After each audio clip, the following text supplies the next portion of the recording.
Kamera roll. Action. Assalamualaikum warahmatullahi wabarakatuh. Waalaikumsalam. Di sini kita bertiga akan mengulik mata kuliah Cyber PR dan nama dosen kita yaitu Ibu Sumiati. Di sini saya akan memperkenalkan diri saya dan dua teman saya di sana.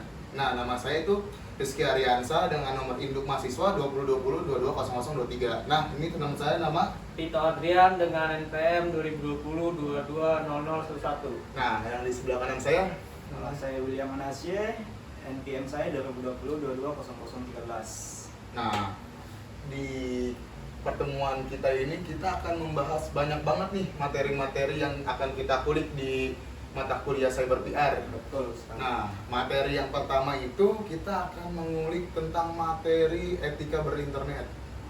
Nah, kenapa di internet itu kita harus ada sopan santunnya, harus kita beretika lah di internet. Itu kenapa tuh, Boy? Nah, gini Ki. Hmm. Jadi etika berinternet itu merupakan standar aturan yang harus dimiliki untuk masuk ke dalam suatu jaringan atau masyarakat di dunia virtual. Pada intinya, etika berinternet itu merupakan etika di mana sekaligus perilaku sosial yang berlaku di media online. Oh, berarti pada intinya tuh kita di media sosial itu harus berhati-hati juga ya. Betul sekali. Bahkan ada undang-undangnya juga ya kita beretika di internet itu. Oh, pasti itu. Nah, setahu gue sih banyak juga nih kasus-kasus nih di etika berinternet. Yang pertama sih yang gue tahu ya cyberbullying nih. Cyberbullying. Nah, aku mau nanya nih dengan Tito nih. Menurut Tito gimana nih kasus cyberbullying ini? Kasus cyberbullying itu menurut saya kekerasan dalam dunia maya atau perundungan intimidasi terhadap anak yang telah menjadi korban kekerasan di dunia maya, termasuk cyberbullying itu. Oh, mental juga bisa kena ya. Mental juga bisa kena. Emang itu. Soalnya kita bisa aja ngebully seseorang tersebut dengan akun anonim. Nah, itu tuh akun-akun bodong tuh yang beraninya Iya. cuma ngetik doang di belakang layar HP. Sama aja kayak buzzer pemerintah ya. Aduh, itu udah terlalu panjang itu, udah terlalu tinggi tuh. Roller tuh pembahasan kita. Nah, yang kedua ini juga ada kasus itu copy Copy paste. paste. Nah, buat kalian nih para mahasiswa yang sering copy paste, menurut lo gimana nih kalau copy paste itu tuh? Kalau menurut gue sih copy paste itu pasti dimana kita itu tidak menandakan siapa yang membuat itu ya. Dari konten tersebut atau mungkin dari yang kita yang biasa nyontek nih ya. Pasti kerjanya iya. copy paste tuh. Ya kan kita nggak tahu tuh siapa sih yang buat sebenarnya kan. Padahal kita ketahuan tuh iya, sebetulnya. ketahuan di situnya. Kalau misalnya kalian mau ngambil karya orang, seenggaknya cantumin lah ini karyanya siapa gitu. Atau tidak izin. Izin. Nah, betul. Di tag jangan lupa siapa. Nah, di pembahasan etika berinternet ini kita udah cukup lengkap ya. Ya, Nanti kita akan balik lagi di materi kedua tentang hak cipta nih. hak cipta. Nah, jangan kemana-mana.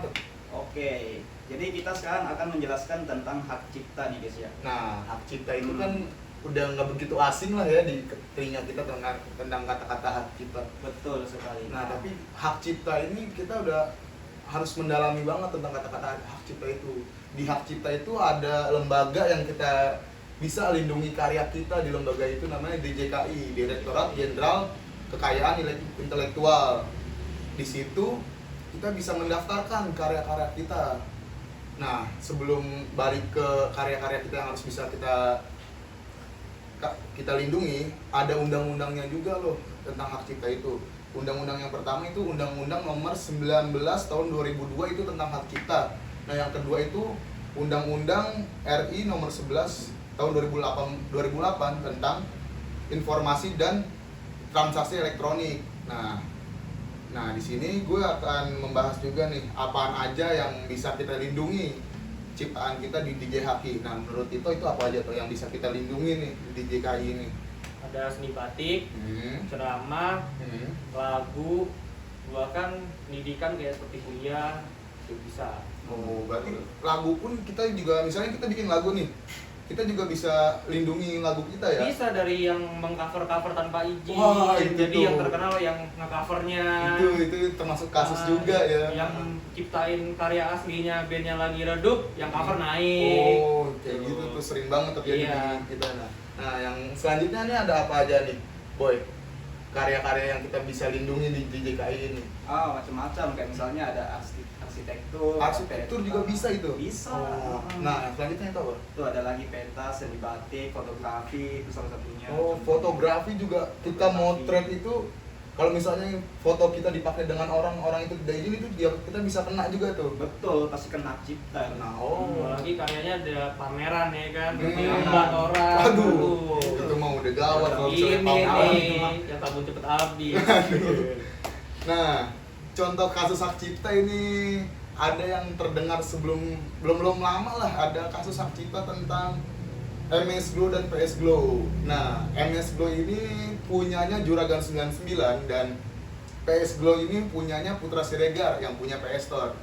Jadi dua brand ini nih dia saling apa ya, jatuhnya saling mau memakai nama-nama Glow itu di depannya. Akhirnya si PS Glow dan MS Glow ini sama-sama ke DJKI nih. Dan pada akhirnya yang menang itu PS Glow. Yang menang di aju banding itu. Karena si MS Glow ini banyak yang barang-barangnya dia itu belum tercantum di BPOM katanya itu. Pada akhirnya si Putra Siregar ini menang memakai kata Glow itu di belakangnya. Wah, ini udah termasuk hak cipta nih. Nah iya, itu ngeklaim. Tapi sebetulnya sih yang gue baca ya, beritanya itu MS Glow duluan yang pakai nama.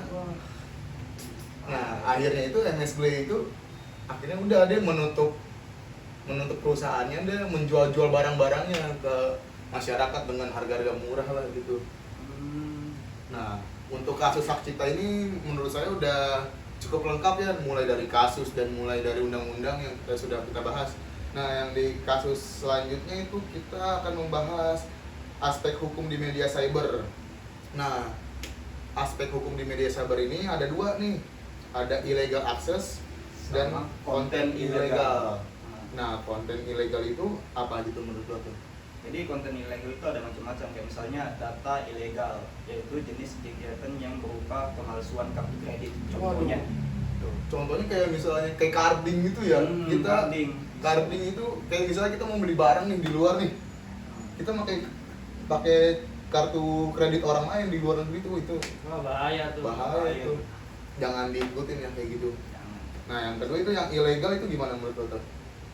Kalau ilegal itu, ilegal konten itu. Legal konten contohnya yang video-video syur yang dibagikan oleh orang tidak dikenal ya kan. Contohnya sih udah ada lah ya. Tapi nggak usah, mungkin barangkali teman-teman ada yang tahu ya. Iya. Video-video syur Konten tidak layak ditonton, itu kan termasuk konten ilegal juga. Iya.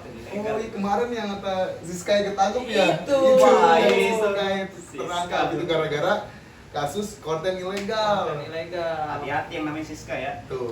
Oh iya, sama kemarin tuh Marcel beli konten itu ketahuan itu. Ya. Makanya hati-hati lah kalau kita di internet itu ada pedomannya, ada perilaku yang harus kita jaga juga harus di media itu.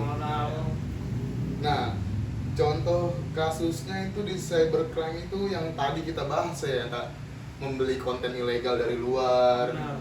Itu jangan deh kita kayak gitu-gitu. Bikin konten Dan membeli konten itu sebetulnya ilegal juga Ilegal ya. juga. Legal. Tapi kasus undang-undang ini itu masih tabu. Masih belum tahu kita, misalnya kita membeli konten itu memakai undang-undang apa. ITE juga sebetulnya pasal karet ya. Pasal karet. Karet itu. Cuma semua orang kan bisa kena, iya kan. Nah, next kita di pedoman media cyber nih. Gimana menurut lo tentang materi pedoman media cyber itu? Menurut gue media pedoman cyber ini, bila suatu berita media cyber tertentu disebar di media cyber lain, maka yang pertama tanggung jawab media cyber membuat berita terbatas pada berita yang dipublikasikan dan di media cyber tersebut atau media cyber yang berada di bawah otoritas teknisnya. Mungkin bisa dikoreksi untuk berita tersebut. Terus media yang menyebarluaskan media dari suatu media cyber dan tidak dilakukan koreksi atas berita sesuai yang dilakukan oleh media cyber pemilik dan atau pembuatnya. sesuai undang-undang pers juga sih. Jadi bila media cyber yang tidak melayani hak jawab dapat dijatuhi hukum pidana denda paling banyak 500 juta. Wah, gokil, 500 juta tuh. Oke. Udah bisa beli mobil tuh. Wah, Berarti kalau borong iPhone. Borong iPhone, buka Jadi Facebook. tuh Nah, kalau kita memakai konten orang untuk kita miliki itu tanpa menurut persetujuan orang itu itu bisa denda gitu. bisa kena denda. Waduh, nah makanya nih kamu kalian jangan Contohnya udah ada kan di tugas-tugas Oh, yang tugas ada ada itu. tugas video ya yang dimana salah seorang mengambil konten tanpa ada persetujuan. Oh, berarti itu jangan kita contoh ya teman-teman. Jangan kita Jangan contoh contoh, itu. dia maunya terima jadi aja. Kan kita ini sebagai Publik kan. public relation atau kita mahasiswa lah. Iya. Mahasiswa kan harus berpikir kreatif lah untuk Lebih membuat kreatif. karya-karya gitu. Iya. Masa ya kita Kita copy paste punya orang itu nggak boleh. Nggak gitu. boleh. Kalian bisa dikenakan denda 500 juta kata Tito nih. Jadi lo orang kreatif. Nah itu. Nah contoh kasusnya nih ada nih apa tuh di PT UN itu katanya. Contoh kasus fenomenal yang 33 media massa cyber memberitakan bahwa Pengadilan Tata Usaha Negara atau PT UN memerintahkan Presiden dan Menkominfo untuk meminta maaf kepada masyarakat. Padahal PT UN tidak memutuskan seperti itu. Sebelumnya, Dewan Pers menerima pengaduan masyarakat tentang pemberitahuan sejumlah media cyber online terkait keputusan Pengadilan Tata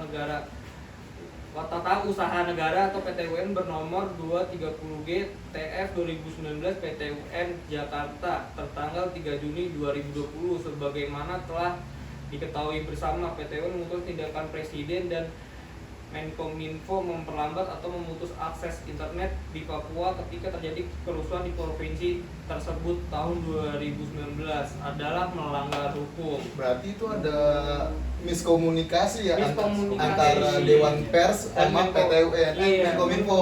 ini dan PT UN tersebut. Dan itu bisa kena denda juga sebesar 475 dalam rilisannya. Oh, salah.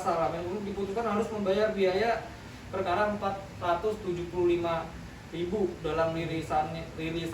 Per satu rilisan itu harus Per satu rilisan. rilisannya membayar 475.000. Berarti dalam kita menyiarkan pers kepada halayak itu harus berhati-hati juga ya, berhati-hati. harus ada susunannya ya, Susunan. birokrasinya sebelum informasinya itu disebarluaskan. Makanya jangan sampai terjadi kasus kayak ini nih, kayak PT UN Menkominfo miskomunikasi Miskomunikasi. dengan Menkominfo. Oke, sekian dari kami kelompok 6. Saya William Manase. Saya Rizky Ariansyah. Saya Tito Adrian. Pamit undur diri. Wassalamualaikum warahmatullahi wabarakatuh.